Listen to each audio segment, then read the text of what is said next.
Muy pero muy buenos días a todos, ¿cómo les va? Mi nombre es Santiago Alarcón y les doy la bienvenida a este espacio llamado Rincón Apologético.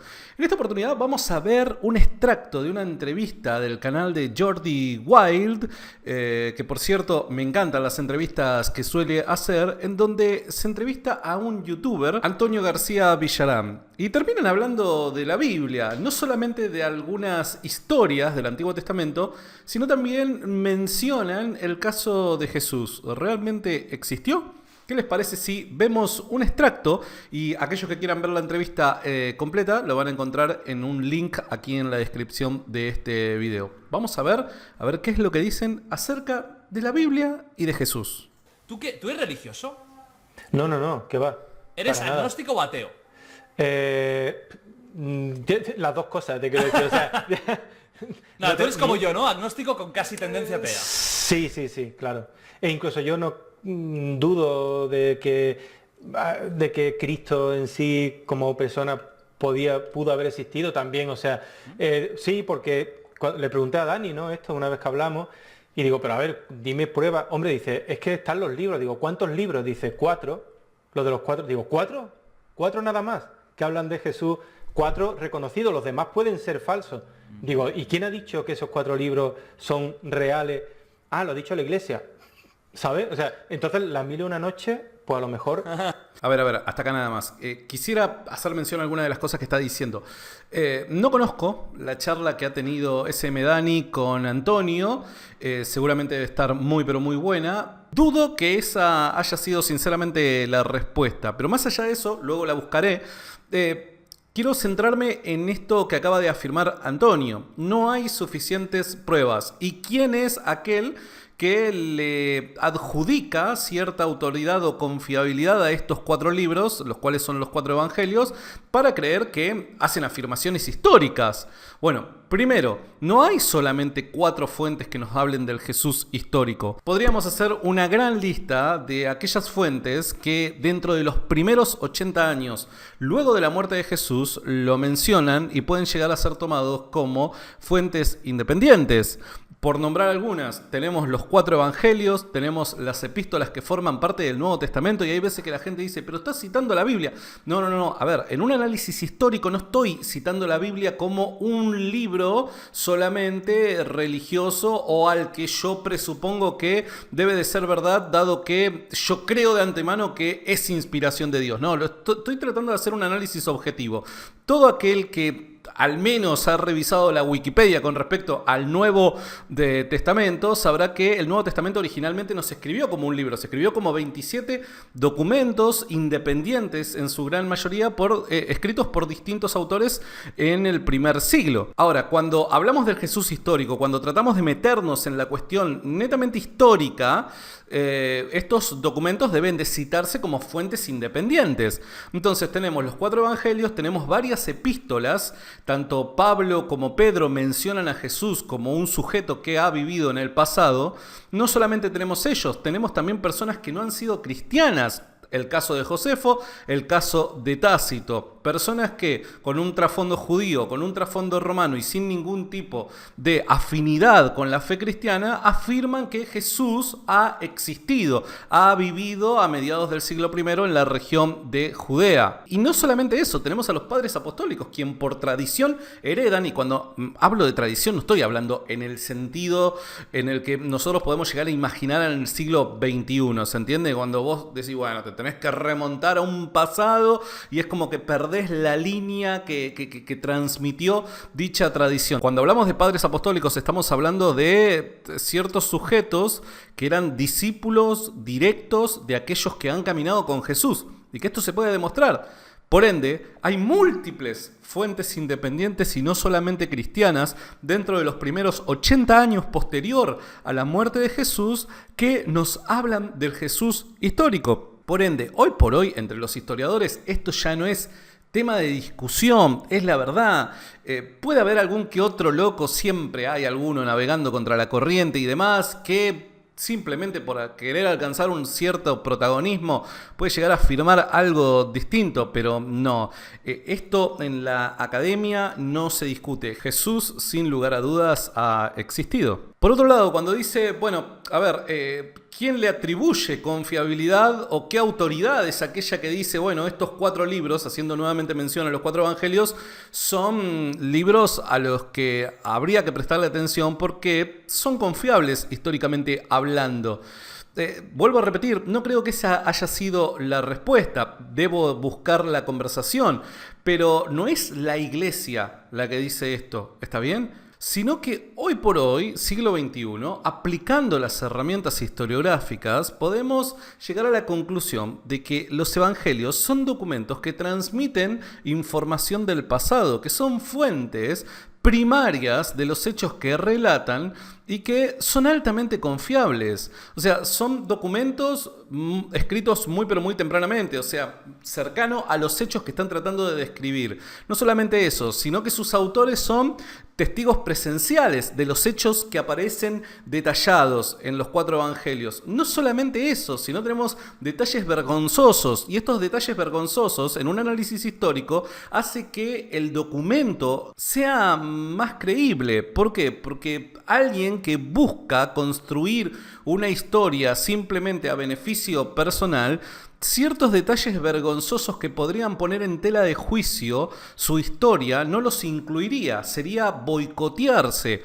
Pero cuando aparecen estos detalles vergonzosos, lo que nos indica es que el autor, más allá de los pros y los contras, ha tratado de describir los hechos tal y como han ocurrido. Por ende, a la conclusión que llegamos es: Jesús sin lugar a dudas ha existido y las fuentes que nos hablan acerca de Jesús son confiables. Vamos a seguir. También son reales, ¿no? Y hay gente que vuela en alfombra. O sea, yo soy... Hay gente que después de un par de viajes a Ámsterdam ha volado, ¿eh? Yo os puedo asegurar que yo he visto gente por ahí con...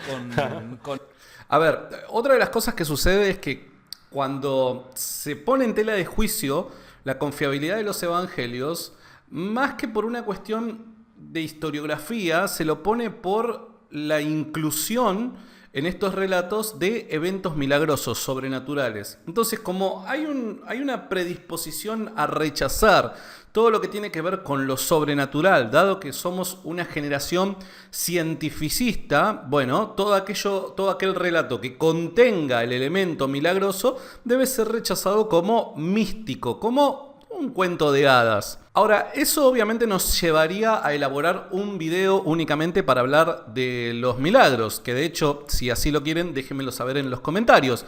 Más allá de eso, tenemos que pensar lo siguiente: si Dios existe, si no es imposible su existencia, los milagros son posibles. Vuelvo a repetir, si Dios existe, los milagros son posibles. Por ende, el ateo o el escéptico lo que tiene que mostrar es que es imposible la existencia de Dios. Si no es imposible la existencia de Dios y cabe la posibilidad de que Dios exista, los milagros son posibles. Es que los Vedas son realmente los libros más antiguos, mucho más antiguos que la Biblia. Hay historias en la India que son calcadas a cosas que pone la Biblia después. Y son libros mucho más antiguos. Y eso del diluvio y todas estas cosas ya se escribió antes. La Biblia recoge una versión, pero ya te digo, no es una cosa original de la Biblia. Entonces son cosas que además, si te fijas la Biblia, es como un collage de historias. De hecho, es un collage de libros, ¿no? Y mucho no tiene que ver con otros. O sea, ni la manera de ser escrito. O sea, tú has conocido o has visto libros más antiguos que la Biblia que hablan de cosas de la Biblia, como si se hubieran inspirado en esas historias. Claro. Pero pues, eso, claro que sí, por descontado. Gilgamesh, en la epopeya de Gilgamesh, por ejemplo, también. O sea, todo, hay mucho, y de hecho se ha escrito muchísimo también. Y historia. A ver, hasta acá nada más. Y, primero, que hayan libros más antiguos que la Biblia, ¿qué demuestra? No entendí el punto. Segundo, que hayan libros más antiguos que la Biblia y que narren historias parecidas a lo que el libro, particularmente del Génesis, haciendo referencia a Gilgamesh, menciona. Que no llego a entender el punto. A ver, voy a tratar de explicarlo. Es cierto, aparecen en muchas otras culturas ciertas historias con similitudes a historias narradas en el libro del Génesis. Particularmente, tomemos el caso del diluvio. ¿Aparece en otras culturas esta historia? Sí. ¿Y eso cómo le resta credibilidad a la Biblia? De hecho, eso hace que aumente la credibilidad en la Biblia. ¿Por qué? Porque esto es lo que muchas veces se pide con respecto al caso de Jesús. Mucha gente pide constantemente que uno le traiga evidencia, ¿no?, de documentos escritos por personas no relacionadas con la cultura hebrea o con el cristianismo que narre las historias acerca de Jesús, porque parece ser que este es el único criterio que muestra confiabilidad a una historia de un documento, ¿no? Entonces, ¿cuál es el punto en contra aquí? Si encontramos historias en otras culturas con similitudes a las historias que cuenta la Biblia, muy probablemente, más allá de la perspectiva con la que se cuenta, muy probablemente dicha historia sea verdad. Porque hay muchos con diferentes cosmovisiones que cuentan un mismo hecho. Obviamente, la interpretación teológica de dicho hecho van a ser aquellas diferencias que vamos a encontrar en los distintos relatos. Pero el hecho en sí parece haber ocurrido. Si encontramos distintos documentos que hablan de un diluvio, más allá de la interpretación que el autor le dé acerca de, bueno, quiénes eran los dioses, cómo es que los dioses actuaron en esa circunstancia particular y demás, todas las fuentes nos indican que en un determinado periodo de tiempo en el pasado hubo un gran diluvio. Esto lo único que hace es reforzar la historia que cuenta el libro del Génesis. Para ti la Biblia es una novela. Ganadora de 3 premios Alfaguara y 2 Pulitzer. Para mí, con todo los respetos a los creyentes y a todos, por supuesto, con todo mi respeto, espero que también ellos respeten mi posición. Claro. Que yo para... A ver, esto quiero destacarlo, no por lo que dice Antonio particularmente, o no es dirigido a Antonio particularmente, sino más bien porque esto en la era de la tolerancia, ¿no?, parece ser un estandarte a la hora de argumentar. Bueno, yo te respeto, espero que respetes mi postura. Y uno cuando responde, en este caso como lo estoy tratando de hacer yo, no es que dejo de respetar su postura. Obviamente nosotros respetamos todas las posturas. Ahora, eso no quiere decir que tu opinión tenga el más mínimo rigor científico. No está respaldada por la evidencia. Entonces, esa es la razón del por qué es que hago estas respuestas, particularmente en estos temas. Hay otros temas en los que no me meto, porque pese a que puedo llegar a tener una opinión, no deja de ser una opinión más. Pero en esta quizás puedo hablar con un poquito más de conocimiento y trato de traer un poco de luz para aquellos que quizás no saben cómo responder a estos temas. A mí la Biblia no me la creo 100%, de hecho, ni 100%, ni 90%, ni nada. Ni 3%. No hay... No, nada, o sea, nada. La única prueba que hay de que Cristo existió, sí, que ni siquiera es una prueba, es un hueso, un tobillo con un clavo puesto que se encontró de la época. Ajá. Que ni siquiera se sabe podría si es de ser Cristo o no. Uno que se llama Manuel, claro, que pasaba por ahí. Te vamos a clavar a la cruz. Vale, venga, vamos. Claro, es que yo sí creo... A ver, me va a agarrar un ataque. El descubrimiento al que se está haciendo referencia es el de Yohanan ben Hakol. Pido mil disculpas porque muy probablemente lo pronuncié mal. Descubrimiento que se ha llevado a cabo en el año 1968. Este descubrimiento no es un descubrimiento que nos conduzca por sí solo a la existencia de Jesús. Esto es básicamente los restos de una persona que parecen tener atravesado en el talón un clavo que se utilizaba para crucificar a aquellos que los romanos consideraban de que eran o traidores o cosas por el estilo, y fue encontrado dentro de un osario en Jerusalén. Ahora, ¿esto qué es lo que nos indica? Lo único que nos indica es que para aquel entonces, mediados del siglo I, pese a que no era común que los crucificados fueran enterrados honrosamente, habían excepciones a la regla. tal y como la Biblia dice que le sucedió a Jesús. Jesús no fue enterrado porque era la costumbre de aquel entonces, de la manera en la que fue enterrado, sino más bien dice de que se hizo una excepción con él, a pedido de José de Arimatea. Entonces, dicho descubrimiento no nos lleva por sí solo a la existencia de Jesús o a creer ciertas cosas de las que afirma el cristianismo. Simplemente es evidencia respaldatoria para un determinado argumento, nada más.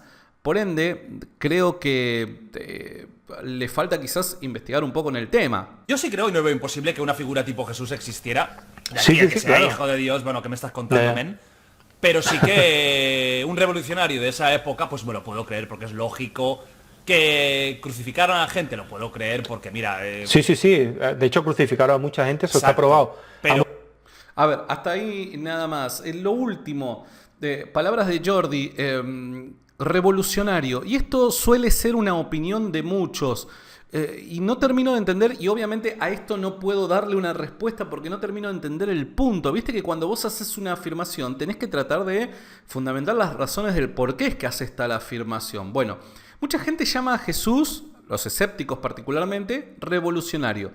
La pregunta es ¿por qué? No consigo entender de dónde es que se basan para llamar a Jesús revolucionario. Sinceramente, armó una revolución. ¿Qué queremos decir cuando hablamos de revolución? No consigo entender ese punto.